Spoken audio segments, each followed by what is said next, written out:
If you want to change the world, start off by making your bed. If you make your bed every morning, you will have accomplished the first task of the day. It will give you a small sense of pride, and it will encourage you to do another task, and another, and another. And by the end of the day, that one task completed will have turned into many tasks completed. Making your bed will also reinforce the fact that the little things in life matter. If you can't do the little things right, you'll never be able to do the big things right. And if by chance you have a miserable day, you will come home to a bed that is made, that you made. And a made bed gives you encouragement that tomorrow will be better. To pass SEAL training, there are a series of long swims that must be completed. One is the night swim. Before the swim, the instructors joyfully brief the students on all the species of sharks that inhabit the waters off San Clemente.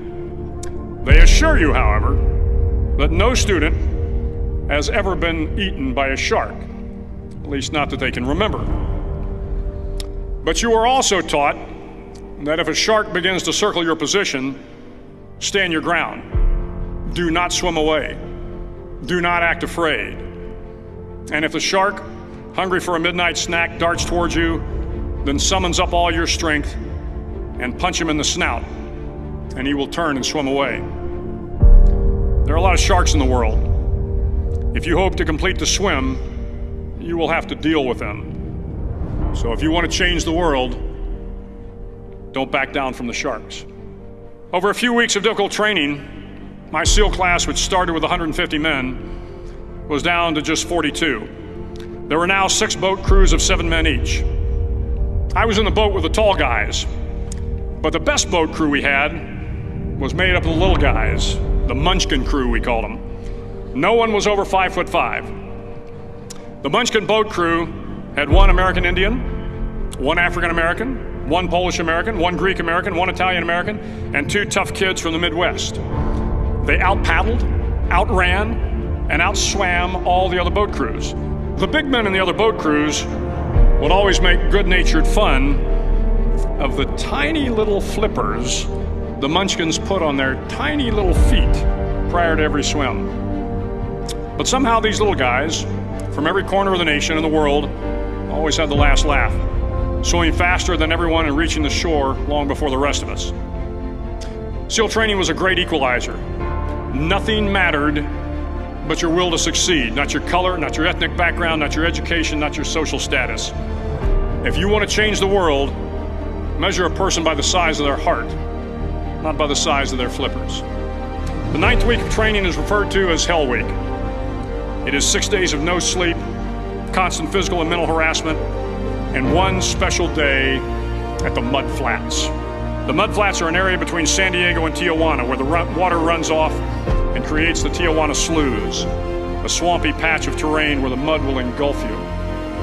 It is on Wednesday of Hell Week that you paddle down to the Mud Flats and spend the next 15 hours trying to survive this freezing cold, the howling wind, and the incessant pressure to quit from the instructors.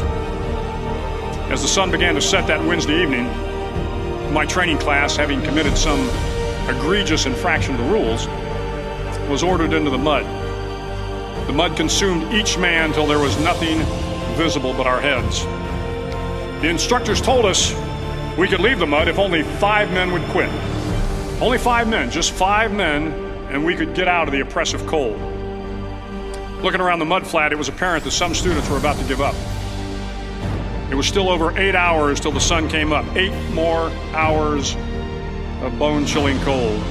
The chattering teeth and the shivering moans of the trainees were so loud, it was hard to hear anything. And then one voice began to echo through the night.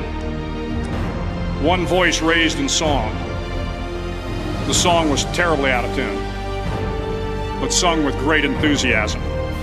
One voice became 2, and 2 became 3, and before long, everyone in the class was singing. The instructors threatened us with more time in the mud if we kept up the singing, but the singing persisted, and somehow the mud seemed a little warmer, and the wind a little tamer, and the dawn not so far away. If I have learned anything in my time traveling the world, it is the power of hope. The power of one person, a Washington, a Lincoln, King, Mandela, and even a young girl from Pakistan, Malala.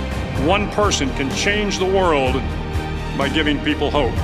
So if you want to change the world, start each day with a task completed. Find someone to help you through life. Respect everyone. Know that life is not fair and that you will fail often.